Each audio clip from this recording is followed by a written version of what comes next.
Hello, welcome to In the Studio with M. Joy Lemon. Today I'm going to talk to you a little bit about paint strokes, round versus flat brushes. I've got a new pad of watercolor paper from Jerry's Artorama. I've mixed up some phthalo blue using a Michael Klein medium synthetic round brush, medium sized. And I've loaded the brush with paint and I'm applying it to dry paper.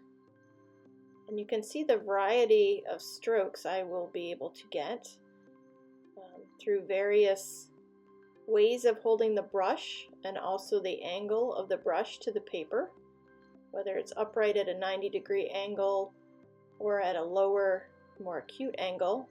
Here I'm changing the pressure and pushing down on the brush and letting the body of the brush expand out and leave those wider areas.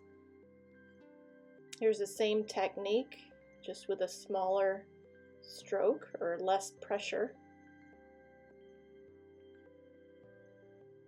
Importance of a round brush is the point. You want a brush with a good point on the end. Again, this is a synthetic brush, so it doesn't quite hold the amount of paint and water as a natural hair brush, but it still allows for a lot of control. Here I'm making a crescent shape, also pushing down on the brush as I create the stroke. This is also possible as an S.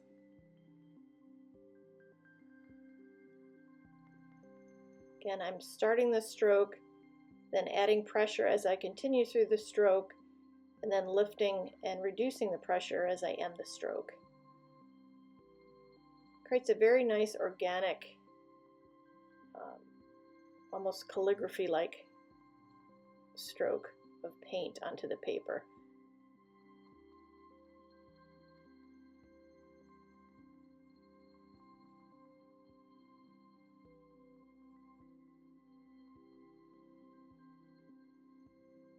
It's a great method for using or creating leaves or florals.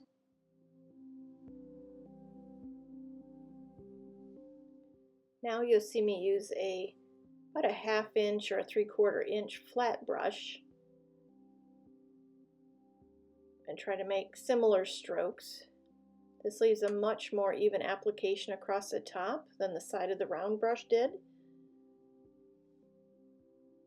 Here I'm making somewhat straight lines using either the tip of the brush or it tipped at a slight angle.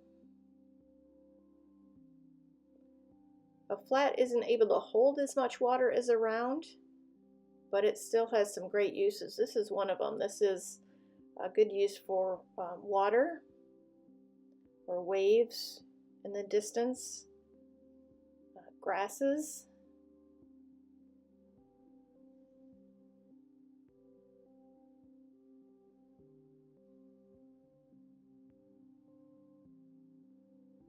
Also, with the use of pressure, as I run the brush over the paper, similar to what I did with the round brush. You can spend a lot of time just working on your brush technique, experimenting with different brushes, different pressures, different angles of the brush,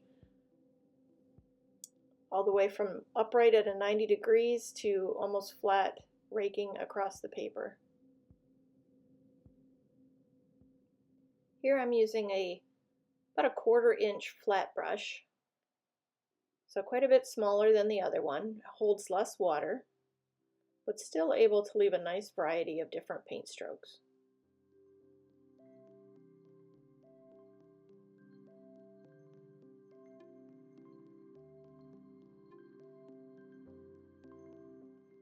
Again, just have fun with your different brushes.